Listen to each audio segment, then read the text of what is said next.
मुकाशफा 13 बाब 7 आयत, और उसे इख्तियार दिया गया कि मुकद्दसों से लड़े और उन पर गालिब आए। दूसरे लफ्जों में यूं कह लें कि यह इज़ार सानी की ताकत है जो चर्च और रियासत यूनाइट होकर करेंगे। जितने भी चर्च जो हैं वो रोम के अंडर आते हैं, उनमें सब में ये लॉज होगा, और उसके अंदर जो ये प्रोसिक्यूशन पावर है, इज़ार सानी की ताकत, हिस्ट्री भी इसके बारे में बताती है। क्योंकि चर्च हिस्ट्री भी बताती है कि जो कोई भी उनकी तालीम पर अमल नहीं करता था, उनकी तालीम को नहीं मानता था, उसको वो इज़ार सानी का, जुल्म का शिकार बनाते थे और उन पर बड़ी वो इज़ार सानियां डालते थे। और हम देखते हैं कि चर्च ने, इब्तदाई चर्च ने जो है वो इज़ार सानियां देखी हैं। मिडल एजिस या डार्क एजिस। जब पैदाइश की किताब उसके पहले बाब और पहली और दूसरी आयत को पढ़ें, और पहली और दूसरी आयत के दरमियान जो कई हजार सालों का फर्क है, गैप है, वहां पर जो कुछ हुआ है कि उसमें वो ताकतें जो गिराई गई हैं, जो समंदर की गहराई के अंदर हैं, लवायथन स्पिरिट्स, और ये सारी, उनमें कुछ ऐसी ये डार्क एजिस, ऐसी कुव्वतें हैं जो आधे इंसान और आधे हैवान और पीछे उनकी दुम है, और ये हैं वो इज़ार सानी की कुव्वतें, प्रोसिक्यूशन पावर्स। और अगर आप पैदाइश की किताब 19 बाब में अगर आप लूत के वाकया को, सारा हिस्ट्री को जानते हैं, स्टोरी से वाकिफ हैं, तो वहां पर लिखा है खुदा ने कहा कि मैं खुद देखूंगा, और बाइबल कहती है खुदा ने देखा कि उनका गुनाह संगीन था। और पौलुस भी अपने खतूत में लिखते हैं कि आखिर जमाना में संगदिल लोग, ये डार्क एजिस जो हैं, ये बहुत पहले ये थे, इनके अंदर रहम तरस नहीं है, और जिस किस्म की भी ये चाहे लोगों के साथ इज़ार सानी, ज्यादती, सख्ती करे, इनका दिल नहीं कांपता था। एक लम्हा भी इनको एहसास नहीं होता था कि हम गलत कर रहे हैं। वो 100%, बल्कि इससे ज्यादा वो अपने आप को सही समझते थे कि हम जो कर रहे हैं वो ठीक है। और कुछ खुदा के खुदाम इसके बारे में बताते हैं कि एंड टाइम में जो लास्ट 3.5 साल हैं, मुसीबत के बड़े दिन, उनमें डार्क एजिस ये दोबारा अपीयर होंगे, और इज़ार सानिया, और जिस तरह वो मुकद्दसों से लड़ेगा, उनको कत्ल करेगा। लिखा है कि उसको कुफर बकने के लिए मुंह दिया गया, और उसको जो मुंह दिया गया 42 महीनों तक उसको इख्तियार दिया गया। दूसरे लफ्जों में यूं कह लें कि उसके पास गुनाह मुआफ करने की ताकत होगी, जो इस बात को जाहिर करती है कि उसका इख्तियार खुदा के इख्तियार से बड़ा है। जब वो कह रहा है कि आई एम गॉड, मैं खुदा हूं, मेरे पास इख्तियार है, तो ये आयतें, ये हवाला जात आने वाले वक्त के बारे में बताता है कि वो हैवान, वो बीस्ट, वो पावर, वो अथॉरिटी, वो सिस्टम, उसके पास ये इख्तियार होगा कि वो कहेगा कि मैं गुनाह माफ कर सकता हूं। उसे 42 महीने तक काम करने का इख्तियार दिया गया है। 30 ज़रबे 42, अगर इनको आप, जिनके पास कैलकुलेटर है, अगर आप करें तो जवाब आपके पास आएगा 1260। तो ये 1260 का जो अरसा है, ये 1798 में नेपोलियन, अगर आप चर्च हिस्ट्री पेज नंबर 24 को पढ़ें तो उसमें ये लिखा है, नेपोलियन जो रोम की तरफ देख रहा था, जिसकी नजर पोप पर थी, उसने अपना जनरल भेजा, और वो जनरल नीचे आया खाली हाथ। जनरल ब्रीथर खाली हाथ रोम में दाखिल हुआ, और उसने बिल्कुल बाइबल की जो प्रोफेसी है, बाइबल की जो नबूवत है, उस साल के मुताबिक उस दौरान पोप को कैद में डाला, और पोप की डेथ कैद में हुई थी। 538 एडी में आखिरी पोप ये उठा। उस वक्त 538 एडी में फ्रेंच ने एम्परर जस्टिनियन को ताज पहनाया, क्योंकि वो शख्स जो था वो पोप बनने के लायक था, इसलिए इसने आकर उसको ताज पहनाया और उसको पोप की जो सीट थी उस पर बिठाया, और उस वक्त उसे सिविल अथॉरिटी दी गई। इस तरह 538 से 1798, अगर 1798 में से आप 538 निकाल दें तो आपके पास 1260 आपके पास आंसर आना चाहिए। और ये अथॉरिटी है। और इस दौरान ये जो 1260 का ये जो अरसा है, ये ऑथेंटिक वो प्रोफेसी थी, वो नबूवत थी जो की गई थी। और इसी दौरान में अथॉरिटीज ली गई और अथॉरिटीज हासिल की गई, यानी ताकतें हुकूमतें गई और आई हैं। और इसके बाद हम देखते हैं, बाइबल कहती है कि 1260 यानी 42 महीनों तक का अरसा ये बताया गया है। मुकाशफा 13 बाब 3 आयत में पढ़िएगा जरा, 3 आयत। मैंने उसके सरों में से एक पर गोया जख्म कारी लगा हुआ देखा, मगर उसका जख्म कारी अच्छा हो गया और सारी दुनिया तहज्जुब करती हुई उस हैवान के पीछे पीछे हो ली। बहुत शुक्रिया, थैंक यू, काफी है। बाइबल मुकद्दस बताती है कि पोप को कैद किया गया और उसके जख्म कारी लगा और उसका जख्म कारी अच्छा हो गया। आखिरकार पोप दोबारा वर्ल्ड वाइड चीफ बनकर वाज़िह नजर आने लगा और दोबारा इख्तियार हासिल किया। उसने ऐसा किया, उसके पास वर्ल्ड वाइड मजहबी ताकत है और वो खुदा के बराबर होने का दावा करता है। उसके पास इज़हार रसानी की भी ताकत है। ड्यूरिंग द डार्क एजेस वो ये करता रहा है और ये इज़हार रसानी की जो ताकतें हैं उस वक्त भी काम कर रही थी। मुकाशफा 13-18 में देखिएगा, हिकमत का ये मौका है जो समझ रखता है वो इस हैवान का आदत गिन ले।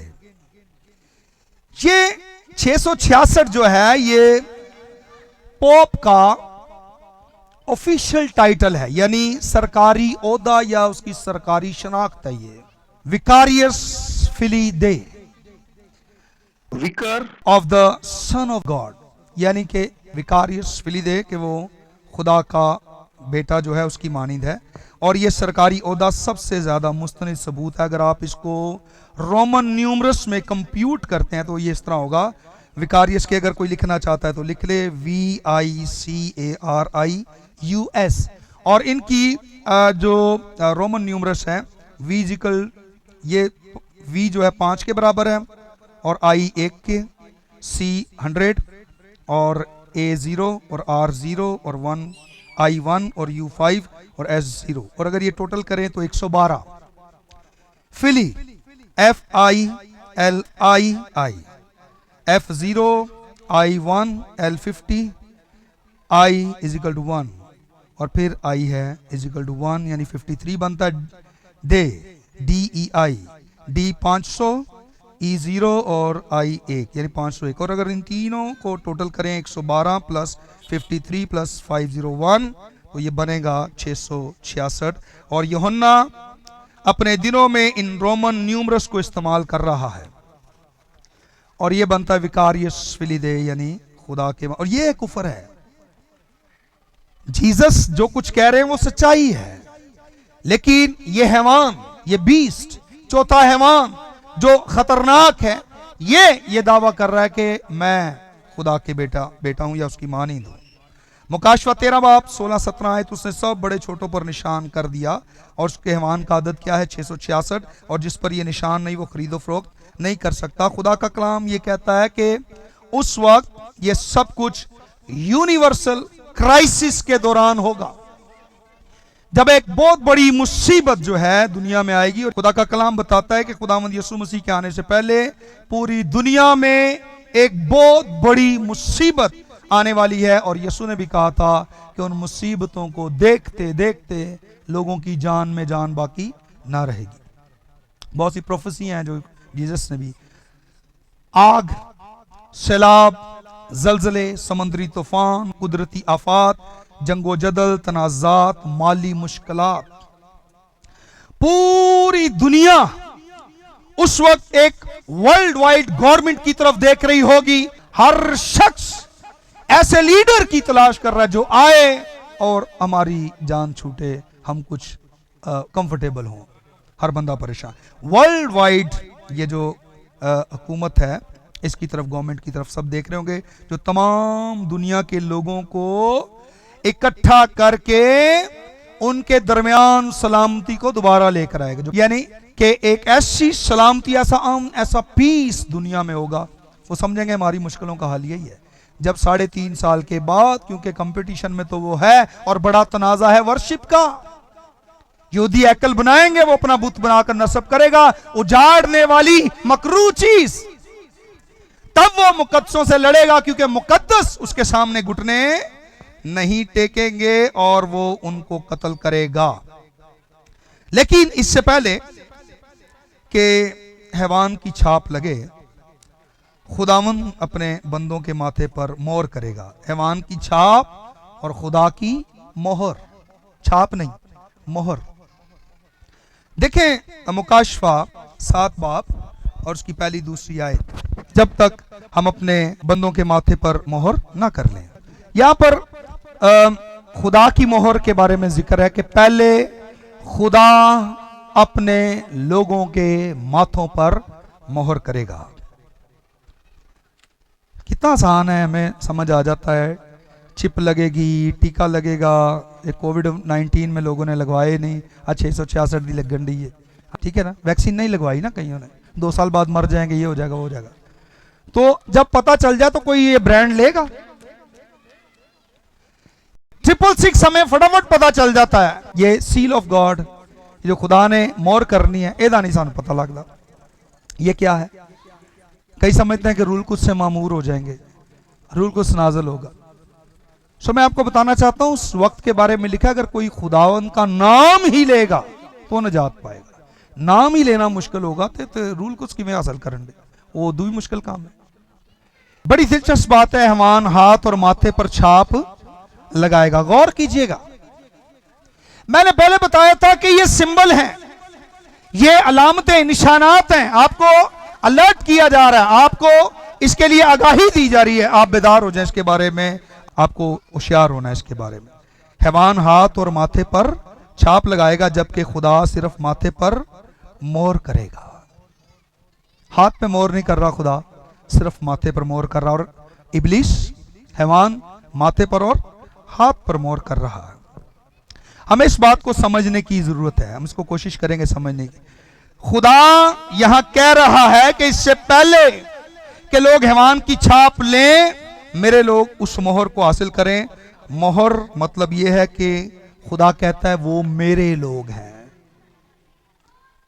जब मूसा पैगाम लेकर गया फिरौन के पास तो उसने क्या कहा? खुदा कहता है मेरे लोगों को जाने दे ताकि मेरी इबादत करें, मेरी वर्शिप करें, मेरी प्रस्तिश करें। सो मोहर का मतलब यह है कि खुदा कह रहा है कि ये लोग मेरे हैं, यानी ये कि वो मुझसे ताल्लुक रखते हैं। और मोहर मतलब यह है कि मैं उनका खालिक हूं, मैं क्रिएटर हूं उनका। आज भी जो हम प्रीच कर रहे हैं, मुनादी कर रहे हैं, लोगों को यही बता रहे हैं कि खुदा आपका खालिक है, उसका आपकी जिंदगी पर इख्तियार है, आपकी जिंदगी खुदा से बिलोंग करती है। और ये जो स्टैंप है, ये जो मोहर है, इसका मतलब ये है हाथ और माथा।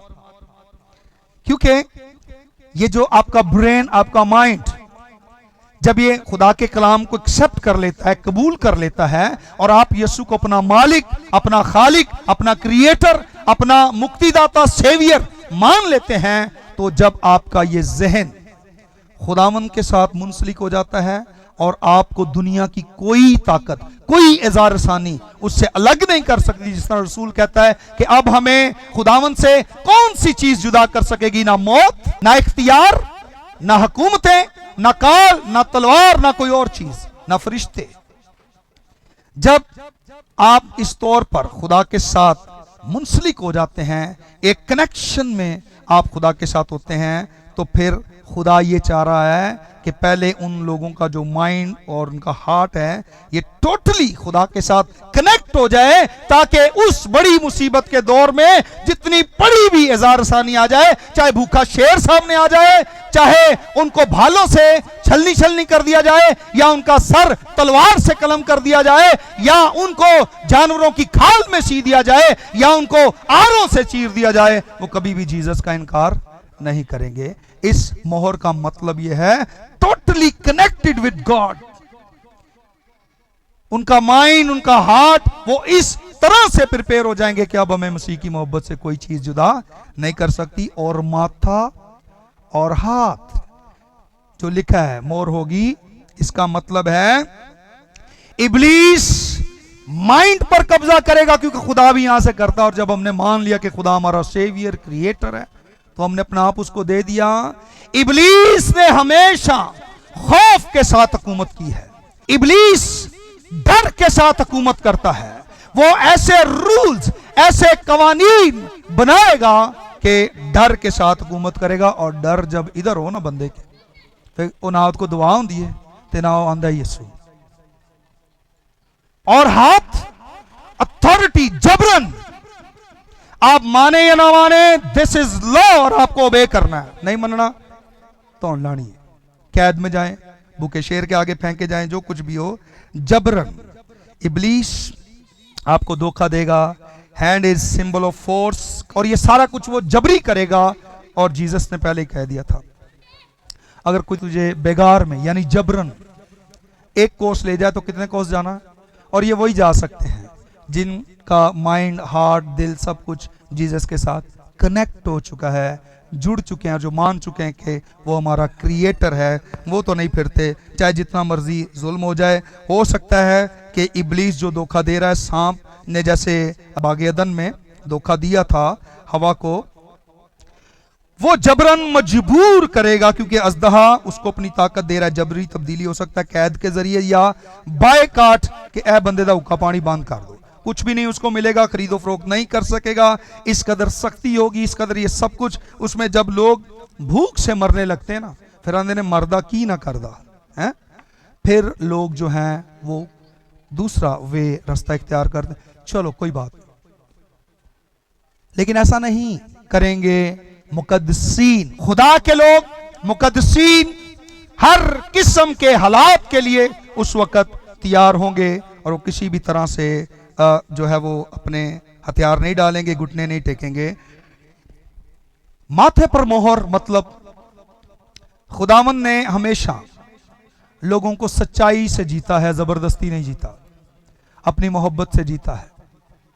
यीशु ने कहा, अगर कोई तेरे एक गाल पर तमाचा मारे तो दूसरा भी उसकी तरफ फेर दे, तेरा कुर्ता ले ले चोगा भी दे, बेगार में एक कोस लेकर जाए 2 कोस जाए। यानी मोहब्बत की इंतहा कर दे, जुल्म की इंतहा नहीं, मोहब्बत की इंतहा कर दे। और जीसस ने लोगों को मोहब्बत से जीता है, जबर से नहीं, जुल्म से नहीं, ज्यादती से नहीं। खुदा ज्यादती नहीं करता, इसलिए वो माथे पर मोहर करेगा। यानी आप विलिंग होंगे अपना कनेक्शन उसके साथ, रास्ता या रिश्ता अस्तवार करने के लिए, उसके साथ जीने और मरने के लिए ये स्टैंप है। खुदावंद यीशु हमेशा मोहब्बत के जरिए हमसे अपील करता है, लेकिन इब्लीस हमेशा ताकत और खौफ के जरिया से काम करता है। लेकिन यीशु सच्चाई और मोहब्बत से काम करता है, वो मोहब्बत से जीत लेता है लोगों को। हालेलुया। बड़ा तनाजा है वर्शिप का। Final issue is worship. ये मसला उसको आसमान पर भी था, किसको? अजदहान, ठीक है, उत्ते भी यही रोला सी, थले भी अदाई मसला। हम जब वर्शिप करते हैं ना यीशु की, उसको बिल्कुल नहीं अच्छा लगता। वो कहता है मेरी करो, जीसस का नाम नहीं लेना। इधर तो कई लोगों के नाम लेकर भी लोग वर्शिप कर रहे होते हैं, कि तस्वीरों के आगे खड़े होकर लोग दुआएं कर रहे होते हैं। इब्लीस चाहता है, ये फाइनल इशू है वर्शिप का। यही वो तनाजा जो आसमान पर हुआ, बागे अदन में हुआ, जैसा आप आदम और हवा के बारे में सुनते हैं। खुदा हर उम्र में हर मर्द और जन को बुलाता है, वो बाएं फैलाए खड़ा है कि मेरे पास आ जाओ। हमें ईमान में मजबूती के साथ खड़े होना है। जितना मर्जी वो जुल्म करे, क्योंकि उसकी जो हुकूमत है वो है ही सारी जुल्म पर जो है वो है, और उसने इतना जुल्म करना है कि शायद इतना जुल्म उसने इब्तदाई कलीसिया और रसूली कलीसिया में भी ना किया हो, जितने जुल्म वो ढाने वाला है। और अभी तो यकीन जाने सजाओं की, मैं कहता हूं कि दर्जे, स्टेजेस भी इतनी हो गई हैं कि आप सोच भी नहीं सकते किस किस किस्म का जुल्म जो है वो दुनिया में है। और ये जो है ना डार्क एजेस, ये तो एक्सपर्ट है, गिराए जाने से लेकर, लूत के जमाने से लेकर, और इब्तदाई रसूली कलीसिया के जमाने से लेकर एंड टाइम तक, ये तो बड़े एक्सपर्ट है। तो क्या क्या चीजें आ गई हैं, लोग साइकिल से जहाजों तक पहुंच गए हैं और जहाजों से रॉकेट और उससे ऊपर चांद पर भी लोगों ने जमीनें खरीद ली हैं। लोग बहुत आगे निकल गए हैं। सो हर मर्दो जन को खुदावन बुला रहा है हमें अपने ईमान में मजबूती से खड़े होना, क्योंकि इब्तिदाई रसूली कलीसिया में लोग अपने ईमान पर खड़े थे और यीशु मसीह के साथ वफादार थे। आखिरी बात आपके साथ, कैसर नीरू के दौर में एक 20 साल नौजवान औरत जिसको कैसर ने कैद किया, और वो ईमानदार औरत थी और उसने कैद में ही एक बच्चे को जन्म दिया। जब उसने जन्म दिया तो रोमन अथॉरिटी ने उस औरत से उस दूध पीते हुए बच्चे को छीन लिया। मां सलाखों के पीछे थी और बच्चे को रोमन अथॉरिटी इधर ले आई और वो बच्चा भूख से रोने लगा। और आपको पता है कि मां दूध पीते हुए बच्चे का बिलकना रोना नहीं देख सकती, मां है।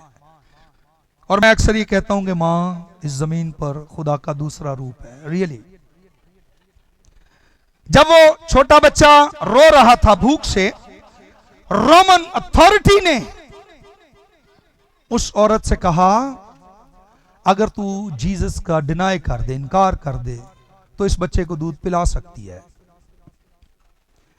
लेकिन उस मां ने, जिसको रोमन अथॉरिटी ये कह रही थी कि अगर तू जीसस का इनकार करे तो हम तेरे लिए कैद खाने के दरवाजे खोल देंगे और ये बच्चा भी तुझे दे देंगे ताकि दूध पिला सके, उसने कहा मैं सब कुछ कर सकती हूं लेकिन यीशु का इनकार नहीं कर सकती। हालेलुया। उस औरत ने अपने खुदावंद यीशु का इनकार नहीं किया। पहले खुदा के लोगों के माथे पर मोहर होगी। आप इस कदर ईमान में मजबूत, इस कदर स्ट्रॉन्ग बिलीवर होंगे कि दुनिया की बड़ी से बड़ी अजियत भी आपको मसीह की मोहब्बत से अलग नहीं कर सकती। उसने कहा मैं सब कुछ कर सकती लेकिन मसीह का इनकार नहीं कर सकती। उसने कहा मैं बदल नहीं सकती क्योंकि मैं मसीही, आई एम क्रिश्चियन, मैं नहीं बदल सकती, मैं अपने यीशु का इनकार नहीं कर सकती। ये मुश्किलात माजी में भी आई और इन फ्यूचर आने वाली हैं, लेकिन हमें अपने ईमान पर खड़ा रहना है। इन आखिरी अयाम में खुदा अपने लोगों को दावत दे रहा है कि वो ईमान को अपने हाथ से ना जाने दें और ईमान में मजबूती से खड़े रहें। इब्रानियों का मुसन्नफ कहता है आने वाला आएगा और देर ना करेगा, मेरा रास्तबाज बंदा ईमान से जीता रहेगा, अगर वो हटेगा तो मेरा दिल उससे खुश ना होगा। हमें अपने ईमान में मजबूत रहना है। आए सरों को झुकाएं और जिंदा खुदा की शुक्रगुजारी करेंगे।